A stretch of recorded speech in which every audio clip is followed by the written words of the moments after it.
Hello everyone. So बच्चों, lecture 3 of magnetism and matter अपन start करेंगे आज। उम्मीद कर रहा हूँ कि लेक्चर 1 एंड 2 आपने फिनिश कर लिया है। उससे रिलेटेड जो एग्जाम्पल्स मैंने लेक्चर में कवर किए थे वो आपने फिनिश कर लिए होंगे एंड डेफिनेटली समझ आ गया होगा। कोई डाउट्स वगैरह है तो कमेंट बॉक्स में आप मेंशन करो। तो लेक्चर 3 गाइज, आज का जो अपना टारगेट रहेगा उसमें जो पिछले लेक्चर में अपने एक मैग्नेटिक डायपोल का बिहेवियर स्टडी किया था in a uniform magnetic field, right, ये इस बारे में अपन लास्ट टाइम बात कर रहे थे। उसी का न्यूमेरिकल एनालिसिस जो है, थोड़ा थियोरी पोर्शन और पहले अपने को देखना है और फिर उसका जो पूरा न्यूमेरिकल एनालिसिस है वो अपन आज के लेक्चर में कवर अप करने वाले हैं। तो that will be the main target of today's session, जिसमें अपन जो पिछली बार थियोरी कवर किया था उसके न्यूमेरिकल पार्ट को फिनिश अप करेंगे। ठीक है, तो चलो स्टार्ट करते हैं। तो ठीक है, स्टार्ट करें अपन। फाइल कहाँ पर है भाई? ये लीजिए साहब। राइट, तो पहले तो जो थियोरी अपन लास्ट टाइम डिस्कस कर रहे थे उसको एक बार रिकॉल करते हैं। तो मैंने आपको बताया था कि एक तो बार मैग्नेट की मैग्नेटिक फील्ड जब अपन को लिखनी होती है, एक बार मैग्नेट की जब मैग्नेटिक फील्ड आप लिखते हो तो उसके एक्सियल पॉइंट पे मैग्नेटिक फील्ड जो होगी वो 2kp/r³, जो इलेक्ट्रिक डायपोल वाला रिजल्ट अपना था उसी से इंस्पायर्ड है, उसी से रिलेटेड है। और इक्वेटोरियल पोजीशन पे इट्स -kp/r³, और वो आप उसी हिसाब से k को μ0/4π से रिप्लेस कर दोगे, p को आप m से रिप्लेस कर दोगे और r³ अपनी जगह एज इट इज। वो मैटर क्लोज किया था अपन ने, उसके एग्जांपल्स देख लिए थे। फिर अपन एक बार मैग्नेट का यूनिफॉर्म मैग्नेटिक फील्ड में क्या बिहेवियर होता है वो अपन ने ऑब्जर्व किया था। तो बच्चों, टॉर्क का फॉर्मूला अपना m×b आ गया था, mb sin थीटा। उसमें टॉर्क जीरो कब हो रहा है तो 0 डिग्री और 180 डिग्री फील्ड के अलोंग और फील्ड के ऑपोजिट मैग्नेट को बिछा दो तो टॉर्क जीरो हो जाएगा। वो मैटर क्लोज कर दिया था। फिर पोटेंशियल एनर्जी का फॉर्मूला रिकॉल करें तो इट इज -p.e -m.b, तो -mb cos थीटा। थीटा क्या है यहाँ पे? Theta is the angle between m and b, magnetic moment और मैग्नेटिक फील्ड के बीच का एंगल थीटा है। तो -m.b -mb cos theta. Potential energy 0 degree पे मिनिमम है, 90 डिग्री पे 0 है, 180 पे मैक्सिमम है। ये मैटर अपन ने फिनिश कर लिया था। फिर उस डायपोल को θ1 एंगल से θ2 तक घुमाने में कितना वर्क करना पड़ेगा, तो वो वर्क डन कैलकुलेट हुआ था using delta U. That work done is change in potential energy. भाई, उसकी एनर्जी को बदलने में ही अपना एनर्जी, अपना वर्क खर्च हो रहा है, तो वो अपन ने uf - ui के थ्रू किया था और वही अपना लास्ट पॉइंट था। ठीक है, अब वहां से अपन आगे बढ़ते हैं। देखो, अब उस पॉइंट से अपन आगे प्रोसीड करते हैं। तो सुनो यार, अगर मान लीजिए अपन ने ऐसा एक मैग्नेटिक फील्ड कंसिडर किया, ये यूनिफॉर्म मैग्नेटिक फील्ड अपन ने कंसिडर किया, ठीक है, और इस यूनिफॉर्म मैग्नेटिक फील्ड में I have placed a magnetic dipole इस तरह से।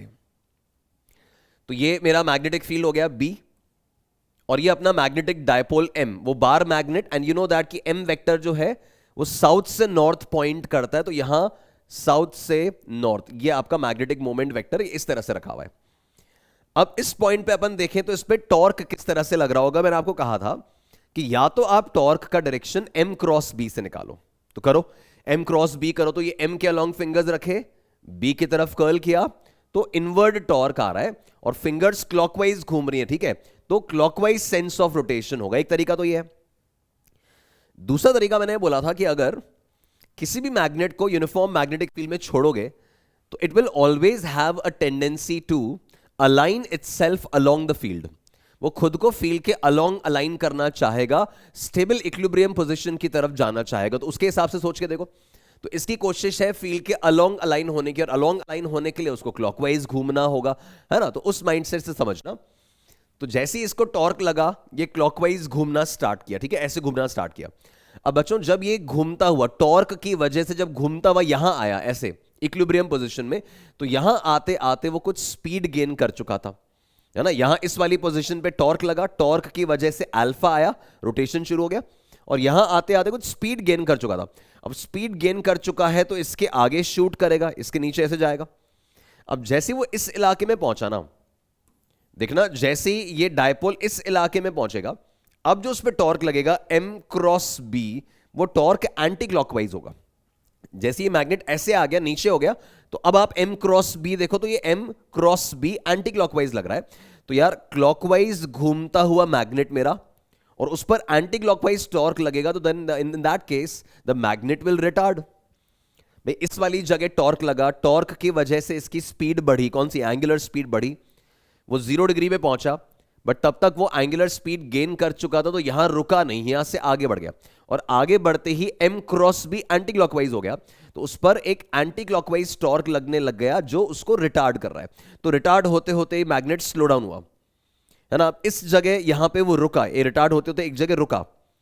अब अभी भी टॉर्क लग रहा है भाई, है ना, टॉर्क किस तरफ लग रहा है, जो इसको अलोंग द फील्ड लाने की कोशिश कर रहा है। तो अब मैग्नेट वापस से घूम के ऐसे आ रही है, बट यहां आते आते स्पीड गेन कर लिया साहब, तो फिर से ऊपर गया, फिर रिटार्ड हुआ, रुका, फिर स्टेबल इक्विलिब्रियम की तरफ जाना है, फिर तो ये ऐसे एक ऑसिलेशन करना शुरू कर देता है। और ये सेम बात आपने इलेक्ट्रिक डायपोल में पढ़ी हुई है, मैंने केवल याद दिलाई है। तो इलेक्ट्रिक डायपोल को जब यूनिफॉर्म इलेक्ट्रिक फील्ड में रखते थे तो वो एक एसएचएम करने लग जाता था, ऑसिलेशन होता था। उसी तरह से ये बार मैग्नेट भी एक ऑसिलेटरी मोशन परफॉर्म करेगा, एक एसएचएम परफॉर्म करेगा, ठीक है। So for small angles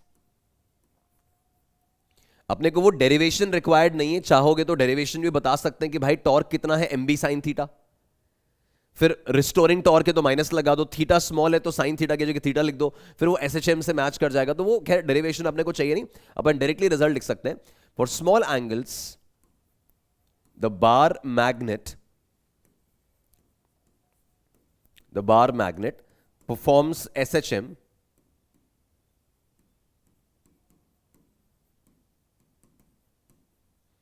with time period capital T equals to, अब ये टाइम पीरियड अगेन रिकॉल करो, इलेक्ट्रिक डायपोल वाला वहीं से ये आपको मिल जाएगा। तो आपका टाइम पीरियड इलेक्ट्रिक डायपोल में होता था 2 pi under root I upon PE. ध्यान आया, मैंने कहा था इलेक्ट्रिक डायपोल की थियरी रिवाइज करके रखना, it's 2 pi under root I upon PE.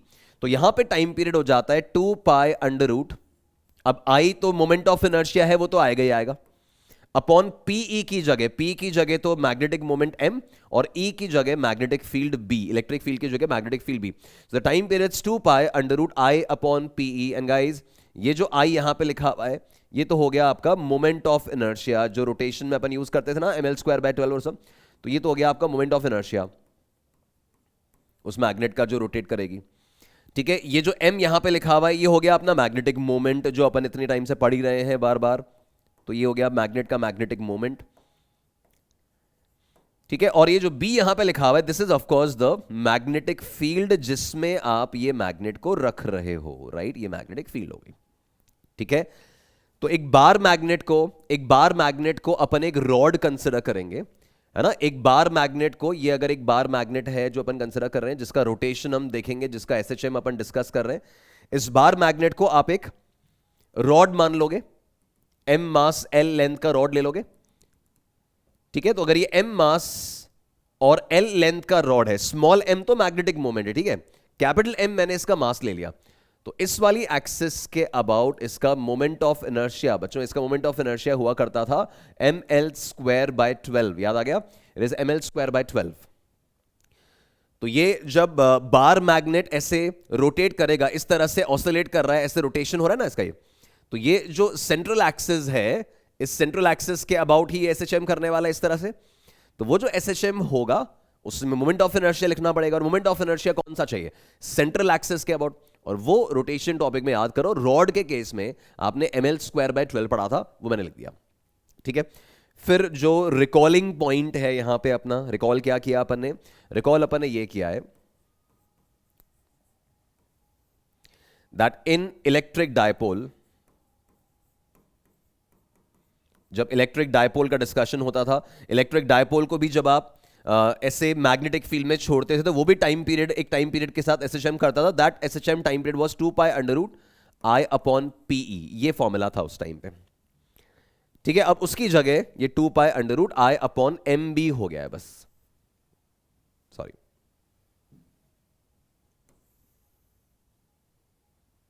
तो ये अपना रिकॉलिंग पॉइंट बन गया। ठीक है, समझे? इस केस में 2 pi under root I by P की जगह, आई की जगह तो मोमेंट ऑफ इनर्शिया आ गया, पी की जगह मैग्नेटिक मोमेंट आ गया और इलेक्ट्रिक फील्ड की जगह मैग्नेटिक फील्ड आ गई। तो ये एक फॉर्मूला डेफिनेटली याद रखोगे कि आपका जो मैग्नेट है वो एसएचएम करने लगेगा और उसका टाइम पीरियड जो होगा वो इतना होगा। ये रिजल्ट के तौर पे याद रखें, डेरिवेशन अपने को नहीं चाहिए, बट न्यूमेरिकल इस पर आते हैं, इंपॉर्टेंट है। ठीक है, तो एक तो ये बात हुई। अब नेक्स्ट पॉइंट इसके अंदर मैं इसका एनालिसिस बताता हूं। ठीक है, इसी का एनालिसिस पार्ट देखते हैं। तो बच्चों अब मान लो ये आपने टाइम पीरियड वगैरह पढ़ लिया और अब मैटर ये आया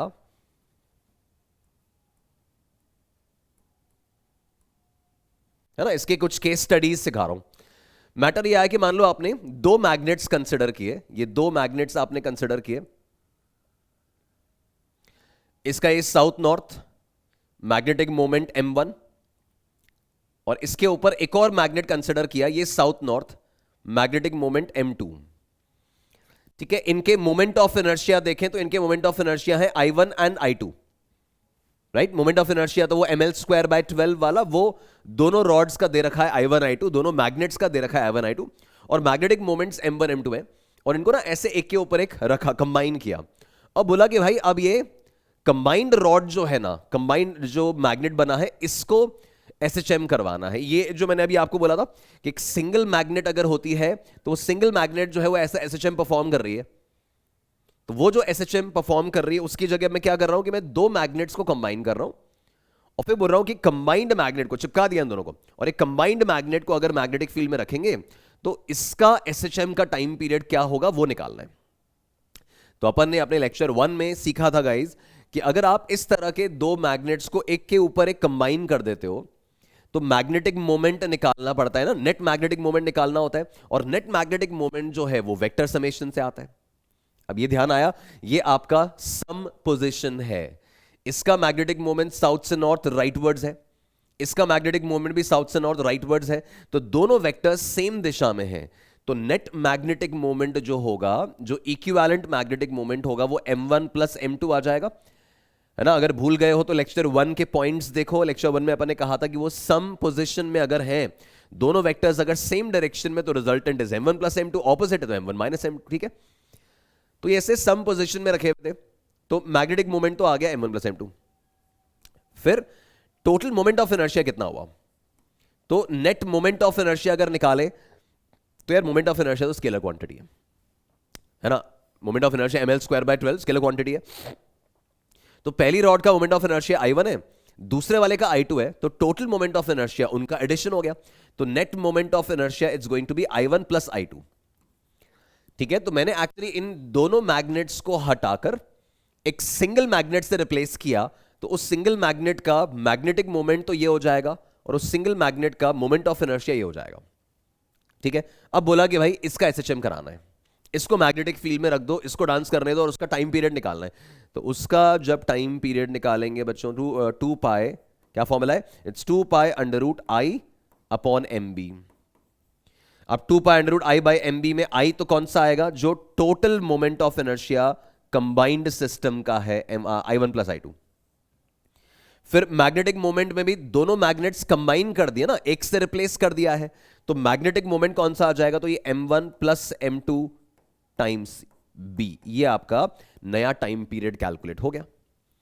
जैसे एक केस स्टडी है जो अपन ने अभी डिस्कस किया फॉर्मूला, उसी का एक एनालिसिस मैंने भी आपको बताया कि अगर ऐसे दो मैग्नेट्स एक के ऊपर एक रखे तो आप क्या करेंगे, आप इस फॉर्मूला में रखने के लिए अपने नए सिस्टम का, दोनों मैग्नेट्स का, तीनों मैग्नेट्स का जितने भी हैं उन सब का मोमेंट ऑफ इनर्शिया निकालो, उन सब का टोटल मैग्नेटिक मोमेंट निकालो और फिर इस फॉर्मूले के थ्रू उनके एसएचएम का टाइम पीरियड निकाल लो। समझ पाए? ठीक है, अब इसमें केस 2 देखो। अब केस 2 बड़ा सिंपल है, अब इसी से सीधा सीधा बन जाएगा कि मान लीजिए आपने मैग्नेट्स जो हैं वो ऐसे सम पोजीशन में रखने की जगह डिफरेंस पोजीशन में रखे, तो ये south north moment m1, moment of inertia I1, फिर इसके ऊपर एक और बार मैग्नेट कंसीडर किया, ये साउथ नॉर्थ ऐसे रख दिया, उल्टा रख दिया, moment m2, moment of inertia I2। ठीक है, और बोला कि भाई इसको एसएचएम करवाना है, तो इसका टाइम पीरियड निकालना है। तो सिंपल है, यहां पे भी guys time period it's 2 pi under root. अब इसमें सोचो आई इक्विवेलेंट क्या रखेंगे, यहां पे मोमेंट ऑफ इनर्शिया आएगा ना ऊपर, तो पहले तो मोमेंट ऑफ इनर्शिया को थोड़ी मतलब है कि नॉर्थ एंड साउथ पोल कहां है, वो तो स्केलर क्वांटिटी है ना, रोटेशन का मामला है उसमें, तो मैग्नेटिज्म का कुछ नहीं है। तो भाई इसका मोमेंट ऑफ इनर्शिया I1 है, उसका मोमेंट ऑफ इनर्शिया I2 है, तो टोटल मोमेंट ऑफ इनर्शिया क्या होगा, तो I1 प्लस I2 ही होगा, उसमें तो कोई बदलाव नहीं है, तो ये तो I1 प्लस I2 ही हो गया। ठीक है, अब डिनोमिनेटर में क्या चाहिए, तो डिनोमिनेटर में टोटल मैग्नेटिक मोमेंट चाहिए। तो मैग्नेटिक मोमेंट इस बार क्या आएगा, तो सिंस ये डिफरेंस पोजीशन में रखी है मैग्नेट्स, तो इनका net magnetic moment is of course m1 minus m2 है ना भाई, m1 ग्रेटर दिख रहा है, m2 स्मॉलर है, या जो भी ग्रेटर स्मॉलर होगा, बट डिफरेंस आएगा क्योंकि दोनों के मैग्नेटिक मोमेंट्स एंटी पैरेलल है, 180 डिग्री पे है, तो नेट मैग्नेटिक मोमेंट दोनों के सब्ट्रैक्शन से मिलेगा, तो m1 minus m2 and that into b। ठीक है, तो ये टाइम पीरियड आ गया, राइट। तो ये ऐसे दो पॉसिबिलिटीज अपन ने देखे कि अगर वो सम पोजीशन में रखे हैं तो ऐसे टाइम पीरियड निकालोगे कंबाइंड मैग्नेट का, और डिफरेंस पोजीशन में रखे हैं तो इस तरह से आ जाएगा। अब एक और पॉसिबिलिटी देखो, थर्ड पॉसिबिलिटी यहां पर यह है कि अगर मैं जो मैग्नेट कंसीडर कर रहा हूं ना, थोड़ा सा एनलार्ज करके बना रहा हूं उसको, ये जो मैंने मैग्नेट कंसीडर किया ऐसे थोड़ा सा ब्रॉड शो कर रहा हूं उसको, इस बार मैग्नेट को मैं कट कर रहा हूं into n parts along the length, ऐसे इस तरह से मैं अलोंग द लेंथ इसको n आइडेंटिकल पीसेस में कट कर रहा हूं। तो ये ऐसे बहुत सारे पीसेस अपन ने कर लिए, यहां तो 4 ही दिख रहे हैं बट ऐसे बहुत सारे पीसेस हैं, तो इसको मैंने n आइडेंटिकल पार्ट्स में तोड़ लिया। ठीक है, हमें बोला जा रहा है कि ये जो ओरिजिनल मैग्नेट था ना पूरा, उसका मैग्नेटिक मोमेंट स्मॉल m था, उसका मास कैपिटल M था, उसका लेंथ कैपिटल L था, उसका moment of inertia capital I था, और उसका टाइम पीरियड ऑसिलेट करने का T0 था। ये जो सारा डेटा है ये एक्चुअली ओरिजिनल मैग्नेट का था जिसको अपन ने काटा उससे पहले का। तो जो कंबाइंड मैग्नेट था, जो सिंगल पीस था पहले, उसका magnetic moment small m, mass capital M, length L, moment of inertia I, और उसके ऑसिलेशन का टाइम पीरियड T0 था। अब कह रहा है भाई कि इसको आपने ऐसे हॉरिजॉन्टली n पार्ट्स में तोड़ दिया, और n पार्ट्स में तोड़ने के बाद कोई एक टुकड़ा निकाला, ये एक टुकड़ा निकाला, और बोला कि जो एक टुकड़ा है इसको अगर उसी मैग्नेटिक फील्ड में रखें जिसमें ऊपर वाले को रखा था, तो इसके SHM का टाइम पीरियड कितना आएगा वो निकालना है। सवाल समझ गए कि आपने एक ओरिजिनल मैग्नेट जो कंसीडर किया था, पहले तो उसकी सारी कहानी बता दी, उसका टाइम पीरियड बता दिया कि जब वो SHM करता है तो T0 टाइम पीरियड पे करता है, फिर उसको बोला कि भाई ऐसे हॉरिजॉन्टल स्लाइसिंग किया, बहुत सारे टुकड़े किए, n पार्ट्स कर दिए, और उसमें से ऊपर वाला जो पार्ट है, ये वाला जो पार्ट है, इस एक पार्ट को अपन ने निकाला बाहर, ये अलग कर दिया, और बोला कि अब इसको SHM करने छोड़ेंगे तो इसका टाइम पीरियड T0 के टर्म्स में कितना होगा, कि भाई T0 by n, T0 into n, T0 by 2, 3, 4, 5 क्या अंतर आएगा वो निकालना है। ठीक है, अब समझो, आप देखो यार टाइम पीरियड का फॉर्मूला मेरा ये वाला है। ठीक है, दैट मींस टाइम पीरियड में यार 2 पाई तो कांस्टेंट है, मैग्नेटिक फील्ड B ये तो वो है जो हमने लगाई है, तो वो भी नहीं बदली। कौन बदला, मोमेंट ऑफ इनर्शिया बदल सकता है और मैग्नेटिक मोमेंट बदल सकता है। ये काट छाट करने से जब आपने मैग्नेट को ऐसे तोड़ फोड़ दिया तो उसका एक तो मोमेंट ऑफ इनर्शिया बदलेगा, क्यों, बिकॉज उसका मास ही बदल गया है भाई, मास चेंज हो गया ना, और मैग्नेटिक मोमेंट भी बदलेगा बिकॉज मैग्नेटिक पतली कर दिया आपने। तो रिकॉल करो बच्चों, इसका नया मैग्नेटिक मोमेंट क्या होगा। तो अपन जानते हैं मैग्नेटिक मोमेंट, शुरुआत में बात हुई थी, मैग्नेटिक मोमेंट प्रोपोर्शनल होता था एक तो एरिया पे और एक गैप बिटवीन द पोल्स पे। ठीक है, अब जिस तरह से अपन ने इसको कट किया है, पोल्स के बीच का gap, length of the magnet तो नहीं बदला, बट थिकनेस बदल गई, एरिया बदल गया। तो ऐसे अगर n टुकड़े कर दिए तो मैग्नेटिक मोमेंट नया जो आएगा m dash, that will be m by n। सही है ना, सिंस इस एक टुकड़े का एरिया, इस एक टुकड़े का थिकनेस पूरे का 1 बाय n टाइम्स है, बिकॉज आप n पार्ट्स कर चुके हो, तो मैग्नेटिक मोमेंट भी 1 बाय n टाइम्स हो जाएगा। ठीक है, तो इस एक पीस का मैग्नेटिक मोमेंट इसकी तुलना में 1 बाय n टाइम्स है। 3 टुकड़े किए होते तो 1/3 मोमेंट हो जाता, 4 किए होते तो 1/4 हो जाता, वो लिखा है। तो एक तो मैग्नेटिक मोमेंट यहां सब्स्टिट्यूट करना होता है, तो उसका पता कर लिया। अब आता है moment of inertia. Now guys, moment of inertia का मेरा फॉर्मूला है ml²/12, ml²/12 है ना। अब आप देखो चेंज क्या हुआ है, तो ये जो एक पीस यहां पर है, यार इस एक पीस का लेंथ तो एक्चुअली वही है जो ओरिजिनल का था, तो लेंथ वाइज तो कोई चेंज नहीं है, लेंथ में कुछ चेंज नहीं है, 12 वैसे भी कांस्टेंट है। तो मोमेंट ऑफ इनर्शिया रहा मास के भरोसे। तो इस एक टुकड़े का मास जो होगा वो उसके कंपैरिजन में 1/n टाइम्स होगा, है ना। इसका मास अगर m था और 4 टुकड़े किए तो इसका 1/4 मास है भाई।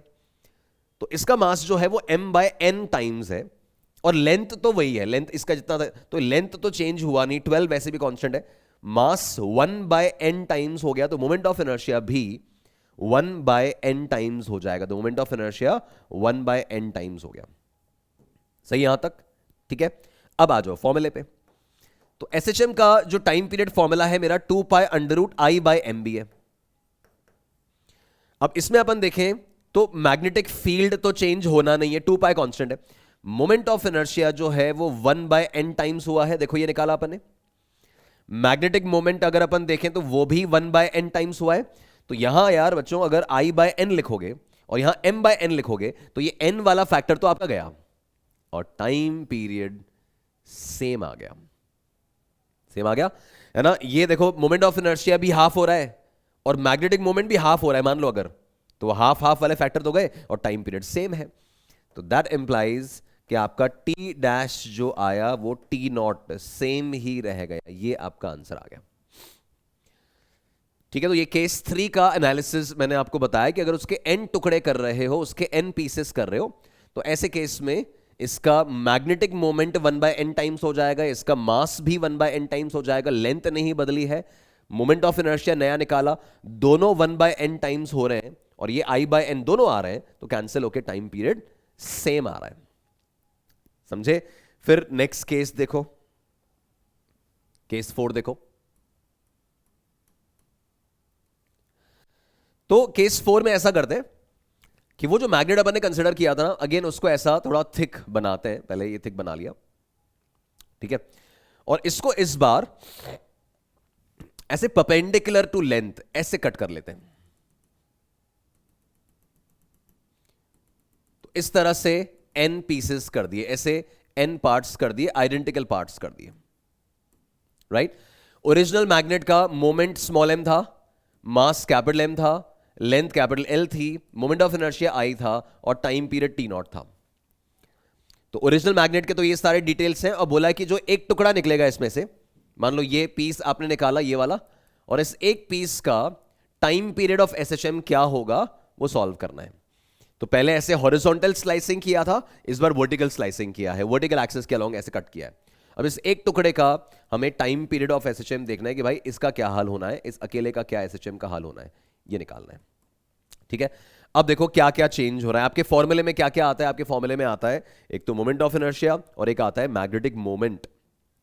हाँ जी, अब इस बार जिस तरह से अपन ने कटिंग किया है, मैग्नेटिक मोमेंट के बारे में सोचें तो एरिया तो चेंज नहीं हुआ, थिकनेस चेंज नहीं हुआ, but gap between the poles बदल गया। तो यह आपका गैप बिटवीन द पोल्स पहले L था, अब n टुकड़े हो गए, तो gap between the poles 1/n times हो गया ना।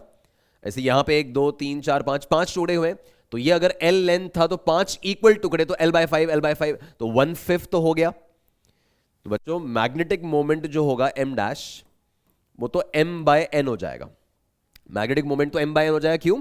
बिकॉज अगर 5 पीसेस कर दिए तो ये एक का लेंथ कितना है, ओरिजिनल का 1/5 है, तो मोमेंट भी 1/5 हो जाएगा, बिकॉज मैग्नेटिक मोमेंट गैप पे प्रोपोर्शनल चलता है। तो इस एक टुकड़े का मैग्नेटिक मोमेंट 1/n हो गया, बिकॉज n आइडेंटिकल टुकड़े हैं।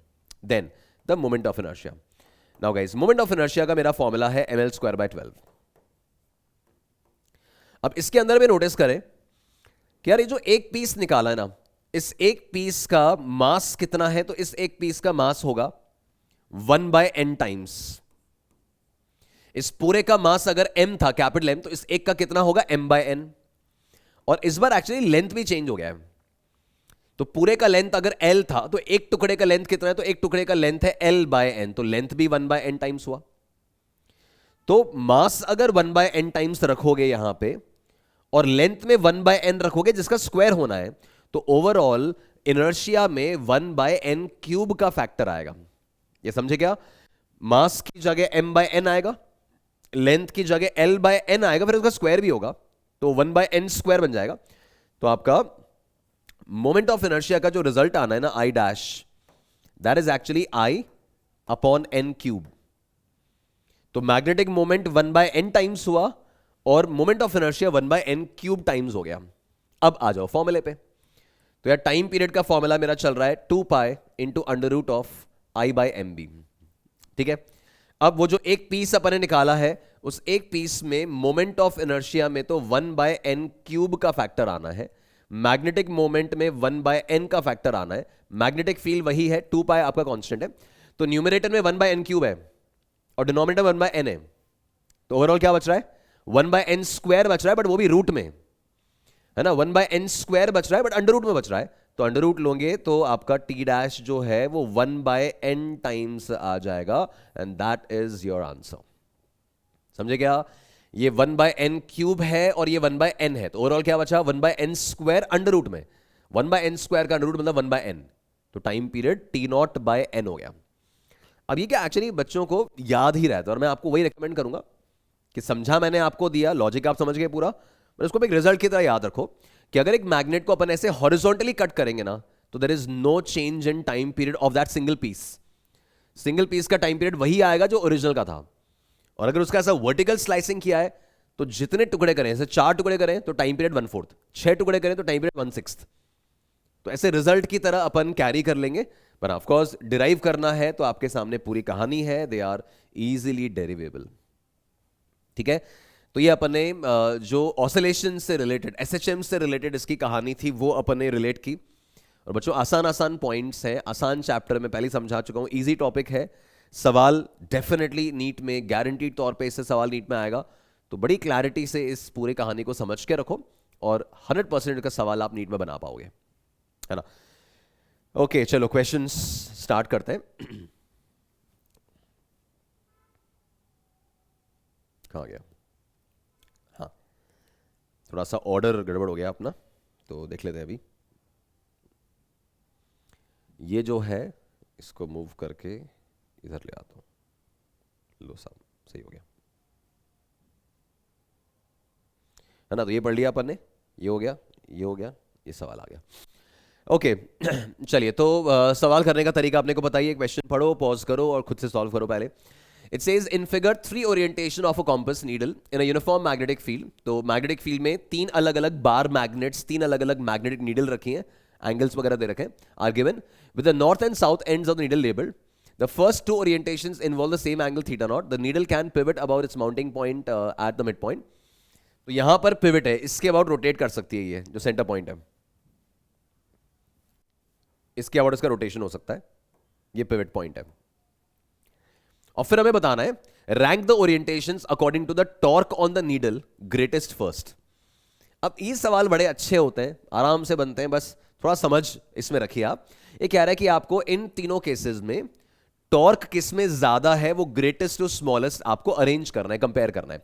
यार बच्चों ये टॉर्क का फॉर्मूला क्या है, टॉर्क का फॉर्मूला है mb sin थीटा। इसमें थीटा किसके बीच में होता है, थीटा m और b के बीच में होता है, मैग्नेटिक मोमेंट और मैग्नेटिक फील्ड के बीच में होता है। तो देखो मैग्नेटिक मोमेंट क्या है, मैग्नेटिक मोमेंट का डायरेक्शन होता है साउथ से नॉर्थ, तो ये आपका मैग्नेटिक मोमेंट वेक्टर हो गया साउथ से नॉर्थ, ये वाला, और मैग्नेटिक फील्ड वेक्टर हो गया आपका ये ऊपर की तरफ। ठीक है, तो ये मैग्नेटिक मोमेंट और मैग्नेटिक फील्ड के बीच में थीटा नॉट एंगल नहीं है।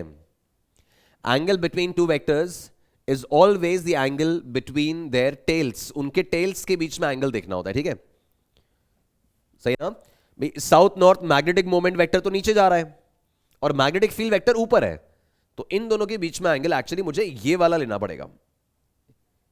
तो ये ऊपर वाला एंगल अगर थीटा नॉट है तो ये कितना हुआ, ये 180 माइनस थीटा नॉट होगा। ठीक है, फिर सेकंड फोटो में देखो, अब सेकंड वाले डायग्राम में देखें तो मैग्नेटिक मोमेंट साउथ से नॉर्थ ये रहा आपका, ये मैग्नेटिक मोमेंट रहा और मैग्नेटिक फील्ड ऊपर की तरफ है, तो यहां प्रॉपर है, तो यहां m और b के बीच में ये थीटा नॉट एंगल है, ये दे रखा है।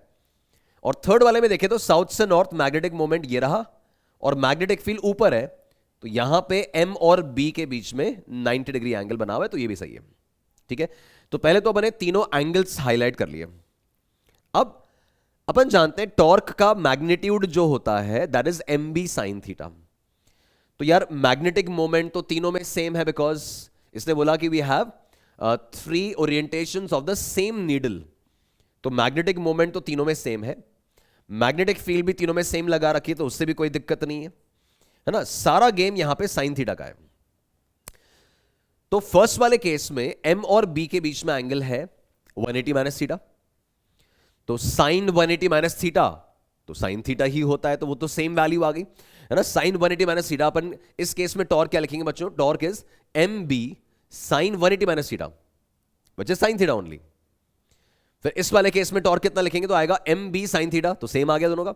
और इस केस में टॉर्क आएगा एम बी साइन 90, और साइन 90 वाला जो टॉर्क आएगा भाई, सिंस साइन 90 अपना मैक्सिमम है, तो साइन 90 डिग्री के केस में जो टॉर्क आएगा वो मैक्सिमम आ गया। समझ पा रहे हो भाई। इस वाले केस में अपन देखें तो इस वाले केस में the torque is maximum. Theta जब 90 डिग्री बनेगा तो टॉर्क एम बी साइन 90, तो टॉर्क मैक्सिमम हो गया। तो टॉर्क मैक्सिमम कितना आया, तो टॉर्क मैक्सिमम आ गया एम बी।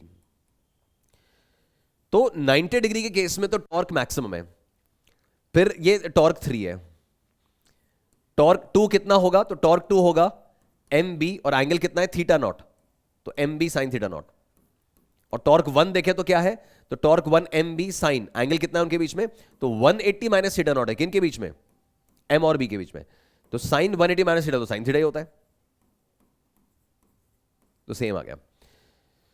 तो थर्ड वाले केस में टॉर्क मैक्सिमम है और 1 और 2 में टॉर्क इक्वल है, तो उस ऑर्डर में जब आया था, इसे बोला ग्रेटेस्ट फर्स्ट, तो 3 एंड देन 1 एंड 2 टाई, ये आ गया वही आंसर।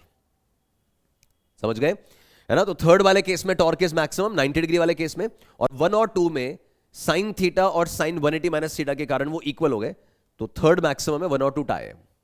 ठीक है, तो ये हो गया। नेक्स्ट देखो, it says rank the 3 situations according to the potential energy of the needle first. अब ये चीज प्रॉपर्ली समझना। देखो पोटेंशियल एनर्जी का हमारा फॉर्मूला है minus M B cos theta. ठीक है, अब minus M B cos theta में अपने जब थीटा का वैल्यू 0 डिग्री रखा था, तो आपका पोटेंशियल एनर्जी बच्चों मिनिमम आया था, पोटेंशियल एनर्जी मिनिमम आया था, it was minus M B. और जब थीटा का वैल्यू अपने 180 डिग्री लिया था, तो आपका पोटेंशियल एनर्जी मैक्सिमम आया था, विच वाज जैसे cos 180 माइनस 1 हो गया ना, या 180 रखो, तो cos 180 माइनस 1, ये माइनस माइनस प्लस हो गया, this is plus M B, ये मैक्सिमम आया था। तो इस केस में क्या होता है, जैसे जैसे आप थीटा किन के बीच में, एम और बी के बीच में, जैसे जैसे आप थीटा 0 डिग्री से 180 की तरफ बढ़ाते जाते हो, आपका potential energy keeps on increasing. भाई 0 डिग्री पे आपको पोटेंशियल एनर्जी मिनिमम मिल रहा है और 180 में मैक्सिमम मिल रहा है। तो जैसे जैसे एम और बी के बीच का थीटा बढ़ेगा, पोटेंशियल एनर्जी भी बढ़ते जाएगा। So as theta increases from 0 degree to 180 degree, the potential energy also increases. इसके हिसाब से सॉल्व कर देते हैं। तो देखो यहां पे m और b के बीच में मिनिमम एंगल क्या है, तो मिनिमम एंगल ये वाला है, एक्यूट एंगल है ना, कुछ 30 डिग्री 60 डिग्री टाइप्स। फिर अगले नंबर पे देखें तो m और b के बीच में यहां 90 डिग्री एंगल है, इससे बड़ा एंगल है, तो पोटेंशियल एनर्जी बढ़ गई। और यहां m और b के बीच में ऑब्ट्यूस एंगल है, कुछ 120 135 ऐसा कुछ एंगल बन रहा है ना। देखो टॉर्क में फर्क नहीं पड़ता, बिकॉज साइन थीटा है और केवल मैग्नीट्यूड देख रहे थे। पोटेंशियल एनर्जी तो साइन के साथ कंपेयर होता है ना। पोटेंशियल एनर्जी में भाई माइनस एम बी और प्लस एम बी को बराबर थोड़ी मानते हो, तो ये आपका पोटेंशियल एनर्जी ग्रेटर है और ये वाला तो स्मॉलर था माइनस एम बी। टॉर्क में तो मैग्नीट्यूड कंपेयर हो जाएंगे, वहां तो साइन का मतलब डायरेक्शन से होता है, बट पोटेंशियल एनर्जी स्केलर है ना, इसका कंपैरिजन तो साइन के साथ करना पड़ेगा। तो जैसे जैसे एंगल बढ़ रहा है, यहां एम और बी के बीच में सबसे छोटा एंगल है, तो सबसे छोटा पोटेंशियल एनर्जी। फिर ये ग्रेटर एंगल, तो ये नेक्स्ट नंबर पे, और ये ग्रेटेस्ट एंगल है 120 135 टाइप्स, तो यहां पोटेंशियल एनर्जी मैक्सिमम है। तो आपका ऑर्डर हो जाएगा, ग्रेटेस्ट फर्स्ट लिखना था, नहीं इसमें क्या बोल रहा है, हाँ ग्रेटेस्ट फर्स्ट। तो ग्रेटेस्ट फर्स्ट में फर्स्ट, फिर थर्ड और फिर सेकंड। तो फर्स्ट थर्ड एंड सेकंड, ये ऑप्शन आ गया आपका। ठीक है, टॉर्क कंपैरिजन हमेशा मैग्नीट्यूड का होगा, बिकॉज टॉर्क वेक्टर क्वांटिटी है, तो साइन का मतलब डायरेक्शन से है। पोटेंशियल एनर्जी का कंपैरिजन साइन के साथ होगा, बिकॉज स्केलर क्वांटिटी है, उसमें साइन का लेना देना डायरेक्शन से नहीं है। तो और इसी कारण से अपन बोलते हैं ना कि plus M B potential energy minus M B potential energy से बड़ा है, इनको इक्वल बोल के छोड़ नहीं देते अपन। तो पोटेंशियल एनर्जी में क्या ट्रेंड चलता है कि जैसे जैसे थीटा 0 से 180 की तरफ ले जाओगे, the potential energy will increase. तो स्मॉलेस्ट एंगल पर पोटेंशियल एनर्जी स्मॉलेस्ट मिलेगी और ग्रेटेस्ट एंगल पर पोटेंशियल एनर्जी ग्रेटेस्ट मिलेगी। किन के बीच का एंगल? तो एम और बी के बीच का एंगल। हो गया सॉल्व? ठीक है, नेक्स्ट देखो। अब इसी का एक और पार्ट है। It says for each orientation the needle is released from rest. तो 3 ओरिएंटेशन जो बनाए थे ना, उसमें नीडल्स जो है उनको रेस्ट से छोड़ा। Then rank the orientations according to the maximum kinetic energy the needle has during its rotation greatest first.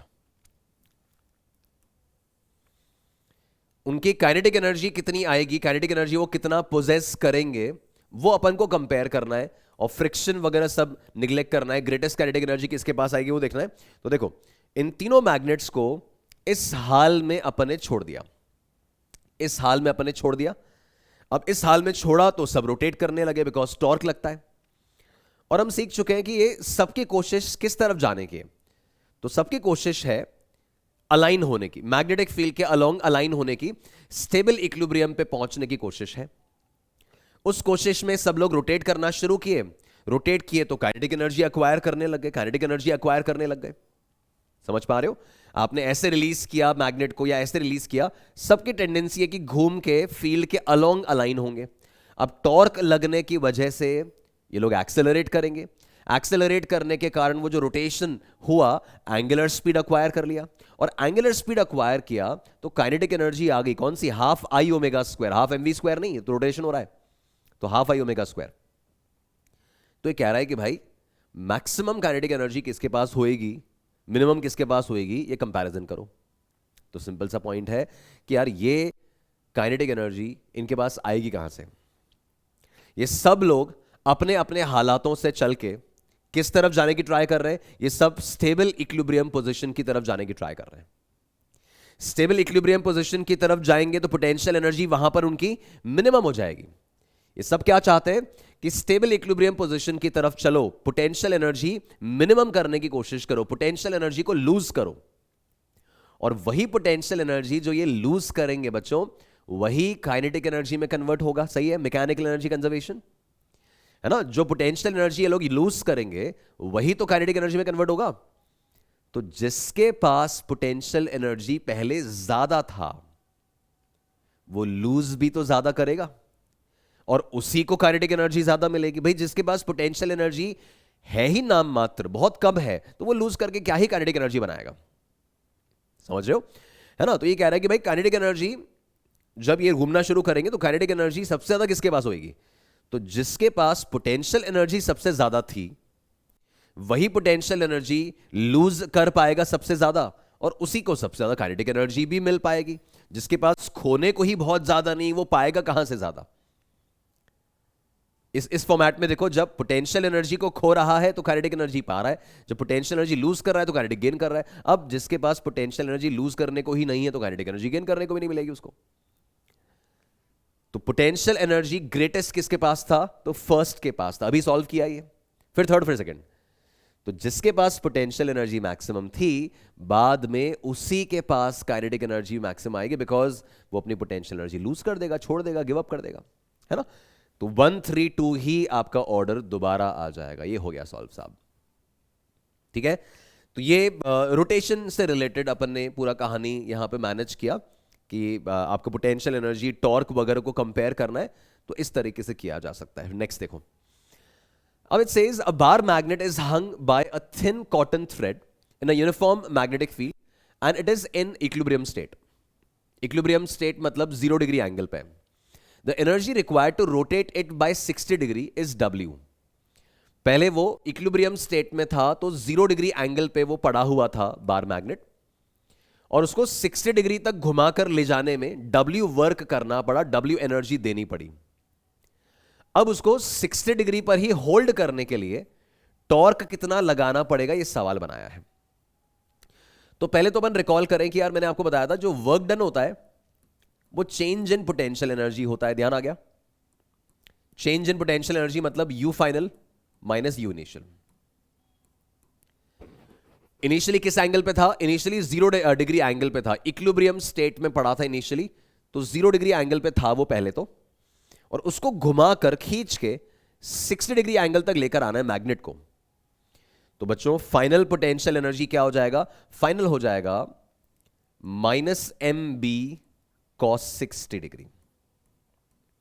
मान लो मैग्नेटिक मोमेंट m है, मैग्नेटिक फील्ड b है, तो फाइनली कितना एंगल रखना है किसके बीच में? m और b के बीच में। तो फाइनल एंगल कितना है? 60 डिग्री है ना? तो पोटेंशियल एनर्जी फॉर्मूला क्या है अपना? Minus M B cos theta, है ना? पोटेंशियल एनर्जी फॉर्मूला अपना minus M B cos theta है ये।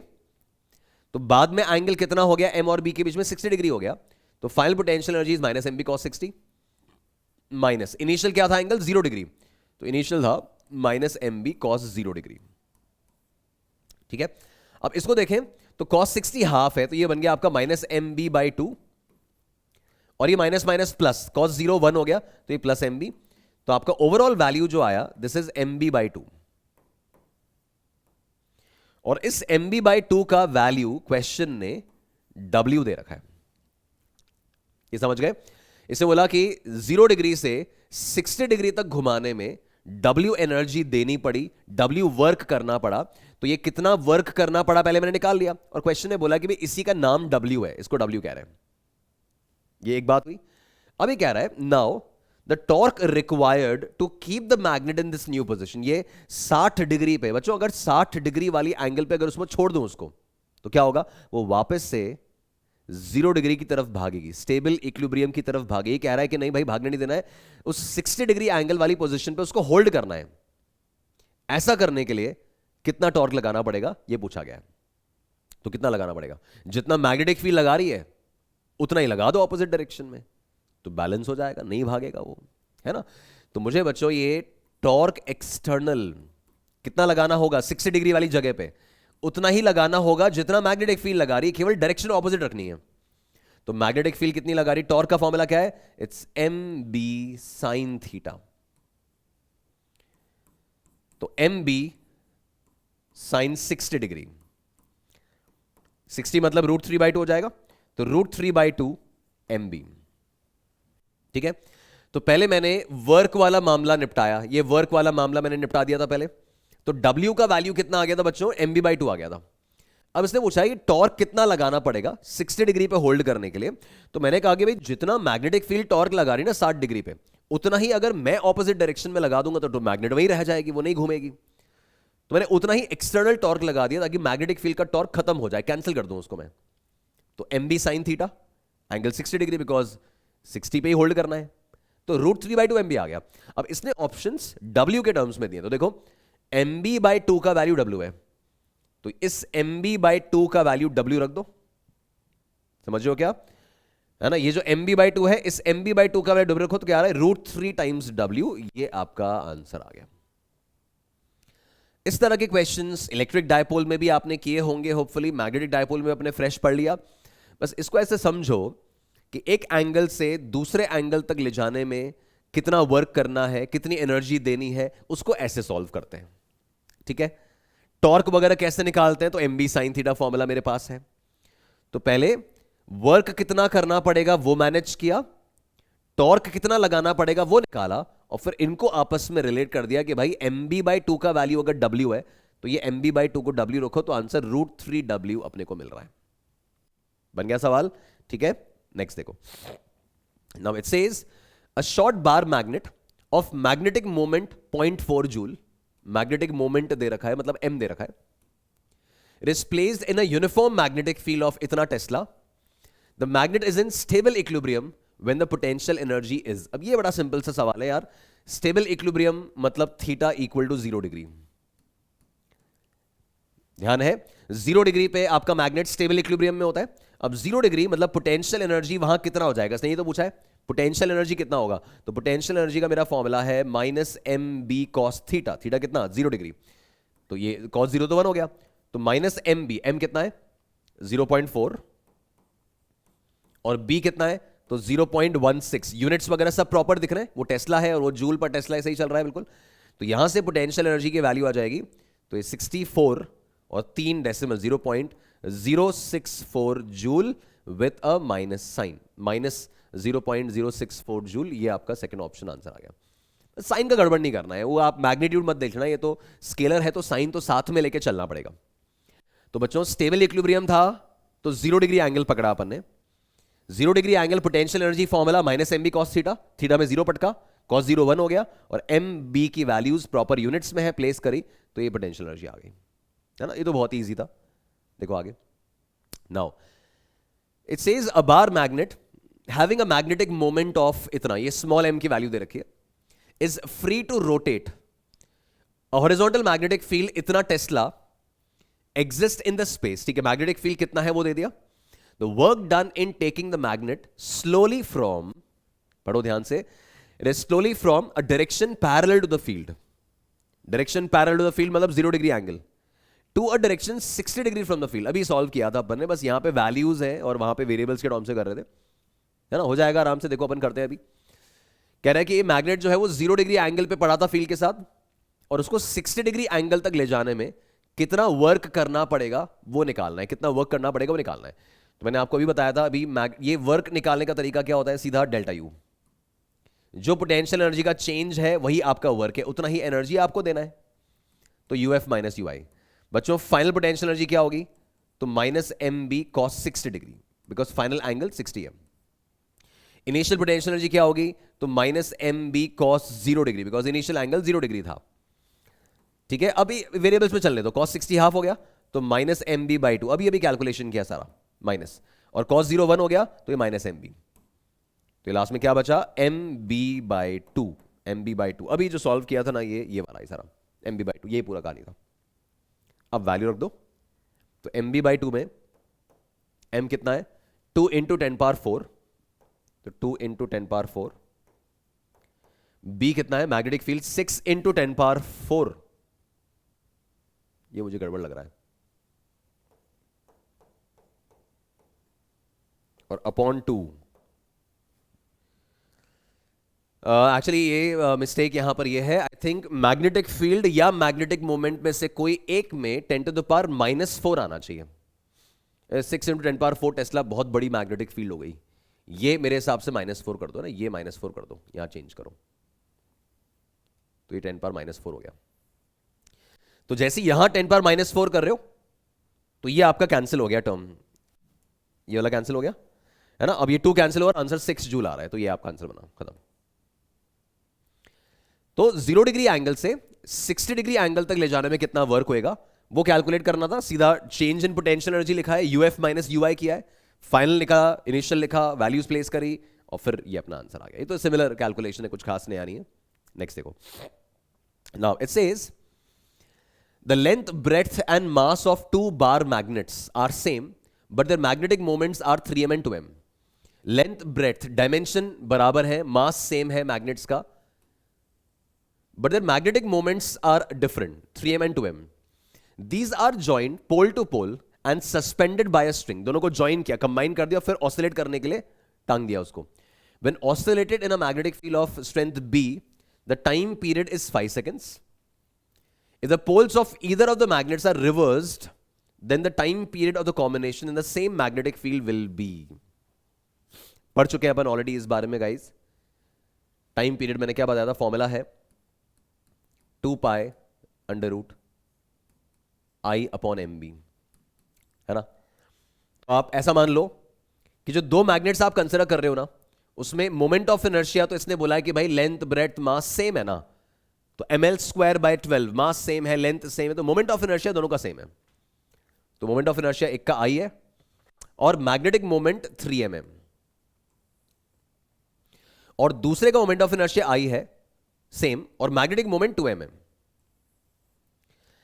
अब पहले केस में हमें बोला गया कि जब अपन ने इन दोनों को ज्वाइन किया और मैग्नेटिक फील्ड में ऑसिलेट करने दिया तो टाइम पीरियड 5 सेकंड आया, और फिर बाद में पोल्स रिवर्स किए, मतलब पहले पोल्स एक समान थे, सम पोजीशन में थे, है ना।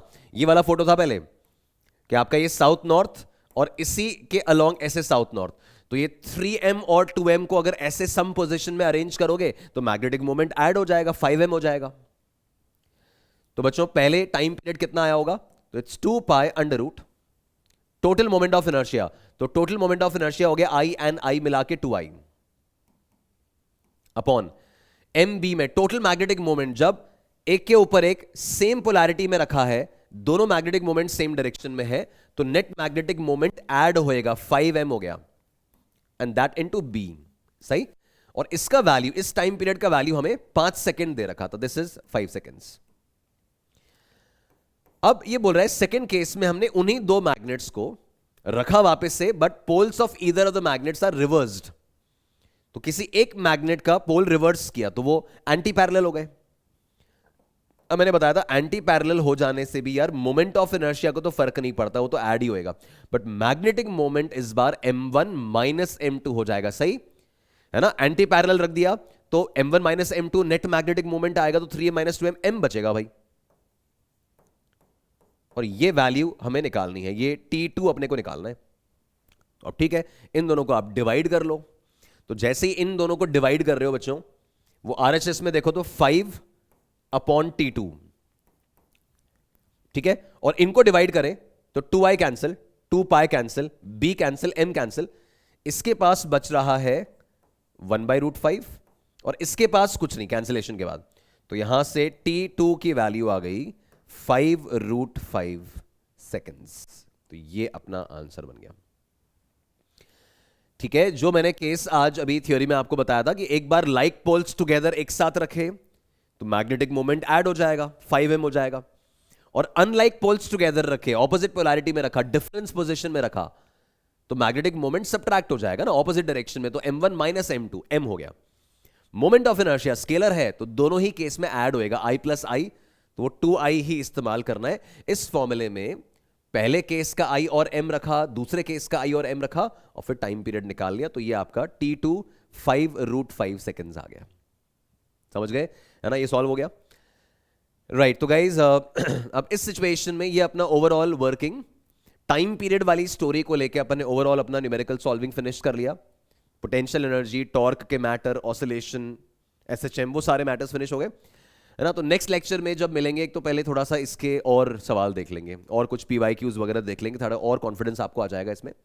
और फिर इसके बाद इस चैप्टर का अगला फेज, अगला पड़ाव लेंगे, and that is about magnetization. ये बड़ा इंपॉर्टेंट सेक्शन है, मतलब मोर देन 50-60% प्रोबेबिलिटी होती है कि नीट में सवाल आएगा तो उस पोर्शन से आएगा जो अब बताऊंगा। तो मैग्नेटाइजेशन, डायमैग्नेटिक, पैरामैग्नेटिक, फेरोमैग्नेटिक, है ना, वो सारी कहानी अब आनी है और बड़ा मस्त पोर्शन है, आसानी से समझ में आएगा। तो यहां तक का पोर्शन फिनिश करके रखो, इसके एग्जाम्पल्स जितने मैंने लिए हैं तरीके से एक बार खुद से सॉल्व करके रैप अप करो, और नेक्स्ट लेक्चर में जब मिलेंगे तो कुछ और सवाल लेंगे पहले, और फिर अपने मैग्नेटाइजेशन और उसकी थ्योरी को अगली बार इंट्रोड्यूस करेंगे। ठीक है, तो तब तक बढ़िया से पढ़ाई करें। All the best, God bless, thank you.